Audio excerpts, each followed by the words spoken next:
is mine. Hold on a moment. I know that face. Handsome knight. You've come back. And on another rainy night. It seems to be an omen for you. An omen I gladly accept.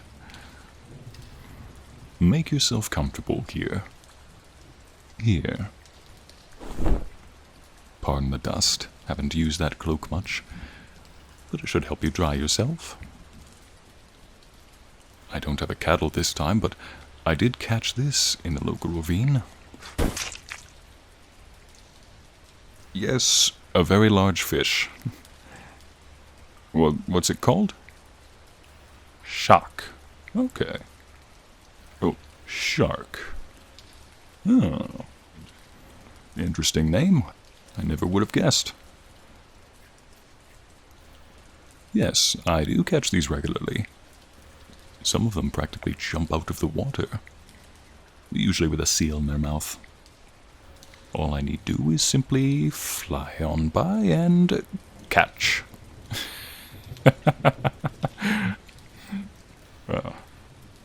Well, this will be a delight. Don't worry about me. I've already had 3 or 4 of these. I'm sure you'll love it. Oh, but that's right. You don't eat things raw, do you? Unfortunately, I'm a frost dragon, so I can't quite light fires. Oh, but I do know one technique. Do you have any kindling? Perfect. Put it right there on the floor, right on top of the wood.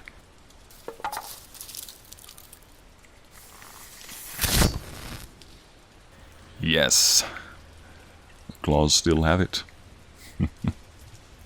May as well name my claws the way some of you name your swords. I'll call them Flint. Flint and lighter. Oh, handsome knight, you have no idea how long I've wanted you to come back. It was a lovely change for once having a visitor. A friendly visitor, that is. Here, a large piece of shark on a spit. You can put that over the fire. It should cook quite nicely. And you have some spices with you. You really are an adventurer. Always coming prepared. Oh.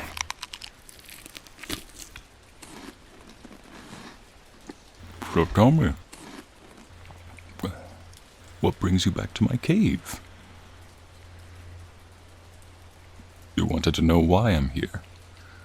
Oh. Well, that's a long story. Perhaps another time, I suppose.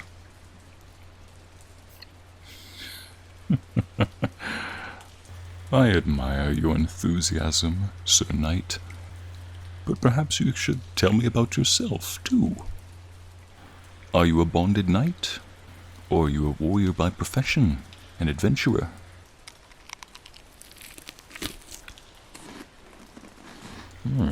Fascinating.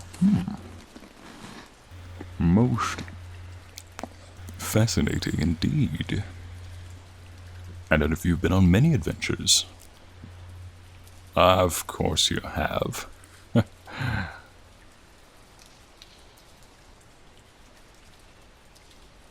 That far? You don't say. I've traveled that far south too, believe it or not. It's where I found most of this treasure. Yes, I do have treasure, as I said. It's in the back of the cave. I suppose that's part of the long story. But continue, sorry.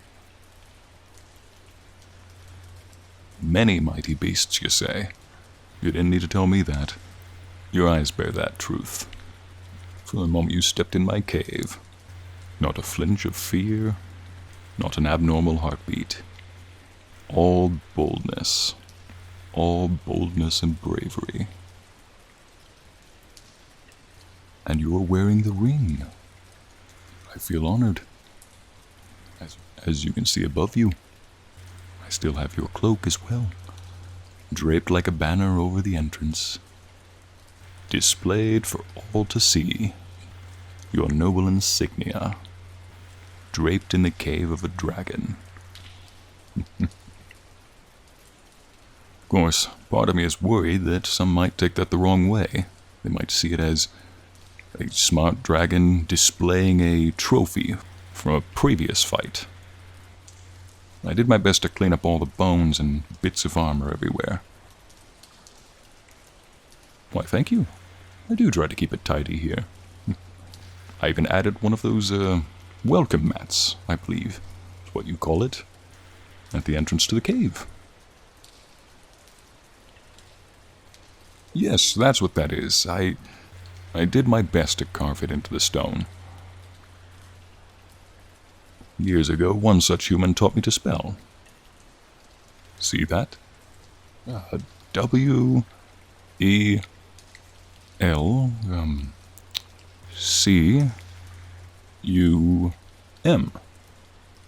Welcome. Oh. Well, it was a rushed course. Well, that explains why so many adventurers haven't felt so welcome in here. Suppose I'll just cover that up. Maybe I'll try again some other time. Perhaps in one of your visits you could bring a book. I'll buy it from you too. Isn't that how many of you do your exchanges? Gold in exchange for a commodity you need?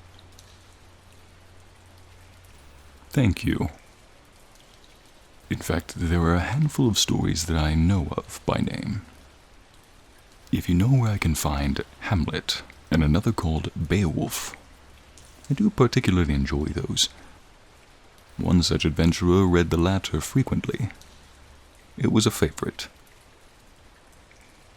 Visitor?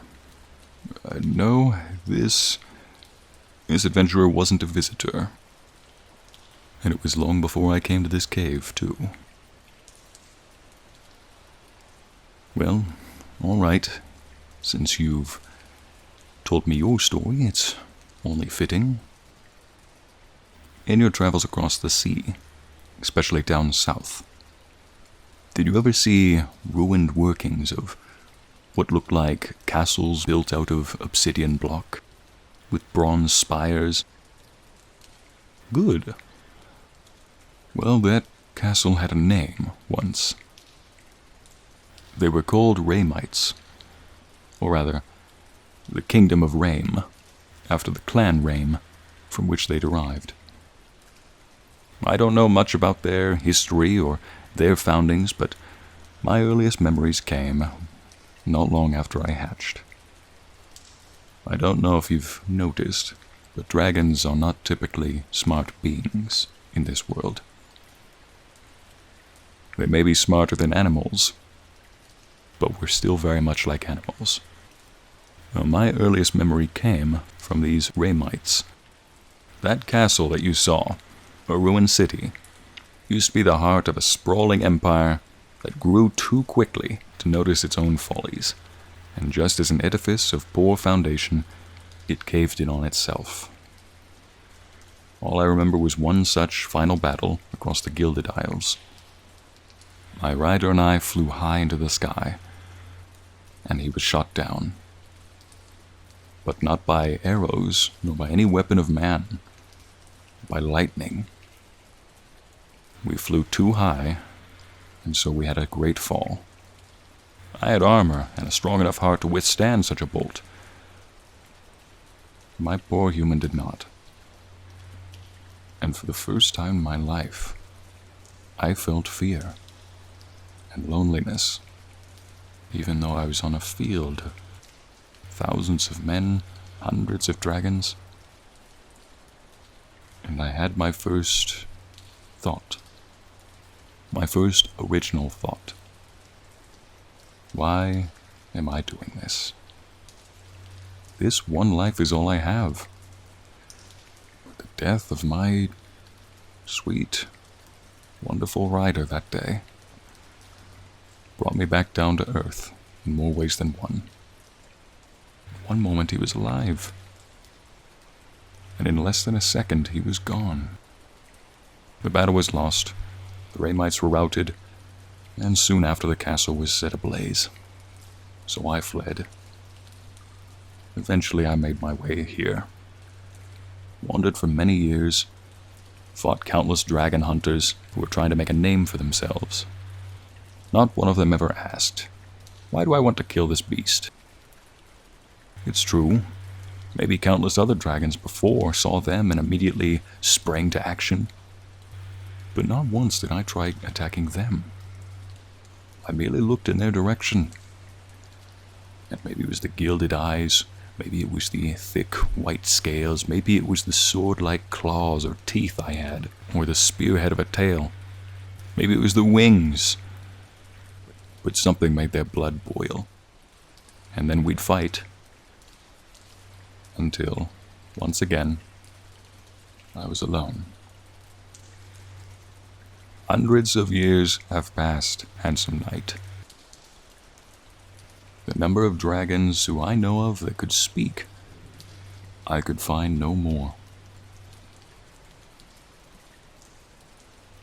What was that, you ask? Yes, a rider. I believe they were called knights back then, too. I believe that's probably where you get your names.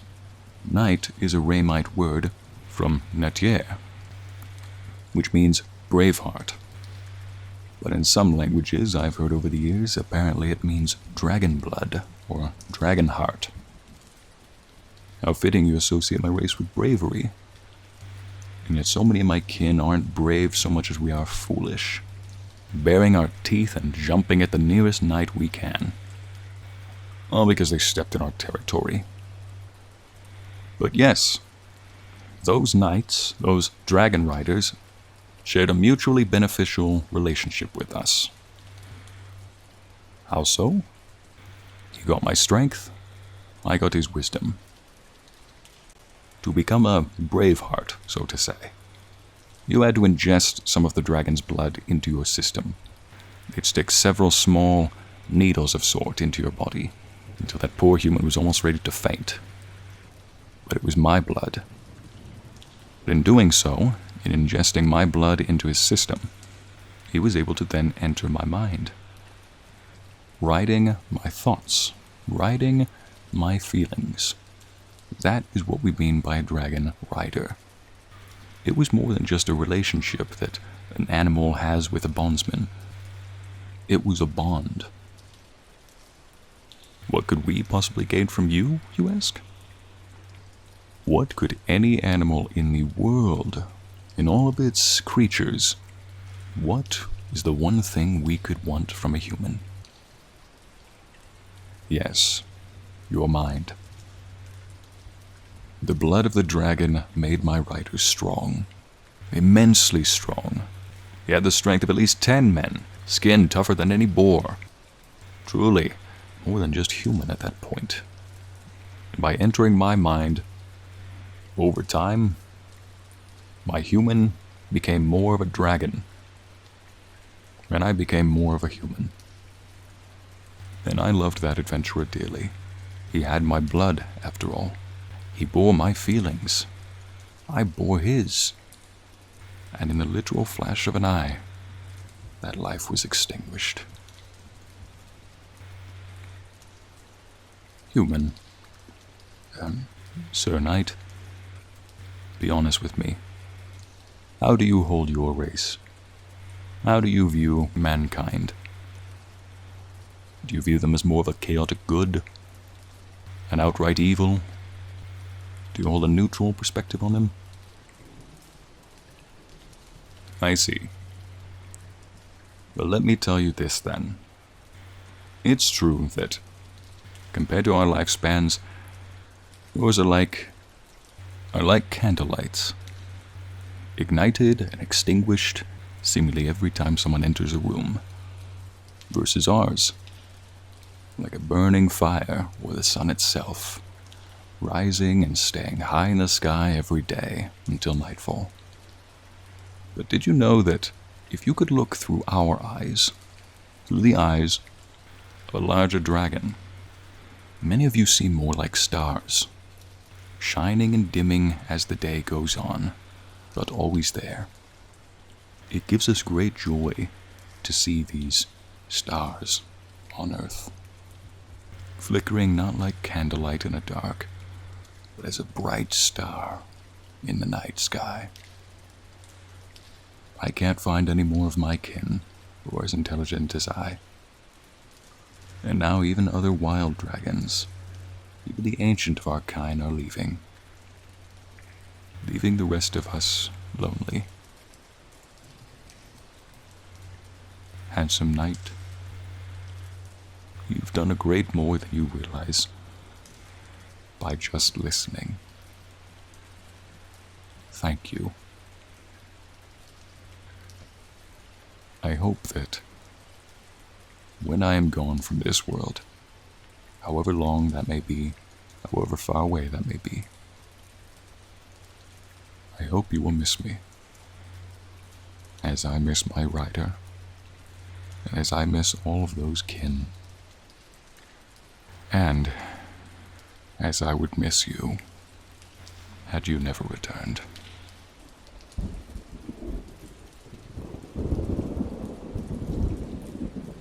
If you don't mind me saying, dear knight, if you don't mind me saying, beautiful lady knight, but it is not fitting for you to go out in that weather.